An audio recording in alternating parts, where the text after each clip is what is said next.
अपने आप को लोग बुद्धिमान समझते हैं, कहते हैं आपको ज्ञान से कम मतलब 5 प्रकार का जो भोजन है इसको प्रेत भोजन कहा जाता है। 5 प्रकार से अगर कोई भोजन करता है तो उसको प्रेत भोजन कहा जाता है। सबसे पहला प्रेत भोजन जानते हैं क्या है? खड़े होकर खाना। खड़ा होकर जो कोई खाता है, खड़ा होकर मनुष्य नहीं खाता, खड़ा होकर कौन खाता है? प्रेत लोग खाते हैं। और आजकल शादी विवाह में बम्पर सिस्टम चल रहा है कहता है कि हम एडवांस होते जा रहे हैं। ये प्रेत भोजन हो जाता है। पलंग पर खाना, जिस पर सोते उस पर खाना खाना, ये प्रेत भोजन है। सो कर खाना, सोए हुए खा रहे हैं, ये प्रेत भोजन है। अंधेरा में खाना, ये भी प्रेत भोजन है। और बिना आसन के भोजन करना, ये प्रेत भोजन है। ये मनुष्यों का भोजन नहीं है। और आज जूता चप्पल लगाए हैं, चलते चलते खा रहे हैं, आसन का मतलब ही नहीं है। इसलिए समझना है, जानना है।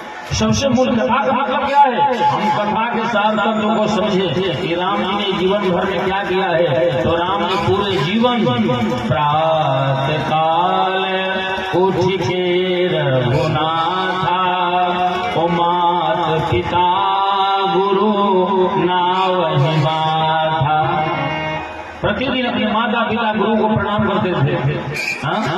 इस दुनिया में सबसे ज्यादा दान की मैं चर्चा कर रहा हूँ। दान में सबसे उत्तम दान क्या होता है? कन्यादान होता है ना जी। दुनिया में आजकल चल रहा था बाबा, इस दुनिया में सबसे बड़ा दान है कन्यादान। लेकिन आज कन्यादान भी सही से नहीं हो पा रहा है। बोलिए कैसे? माता पिता सोच रहे हैं कि बड़ी बेटी हो जाएगी, 16 साल की, 18 साल की, 25 साल की योग्य हो जाएगी तो हम इसका कन्यादान करेंगे। अभी माता पिता कन्यादान का विचार कर रहे हैं और तब तक बेटी किसी से फोन करके भाग के फरार हो जाती है।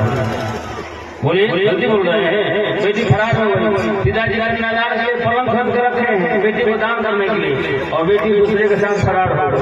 कहाँ से कन्यादान होगा? एक कन्यादान का भी कलंक लग गया।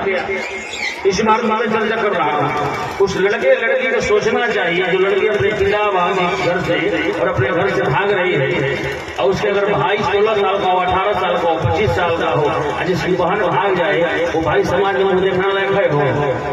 तुम तो भाग कर अपना जीवन चला रही हो, लेकिन अपने माता जी के बारे में सोचो, पिताजी के बारे में सोचो, भाई के बारे में सोचो कि तुम्हारे भाई दुनिया को क्या जवाब देगा, पिता क्या जवाब देगा, परिवार क्या जवाब देगा। उसको लोग कलंकित कर रहा था।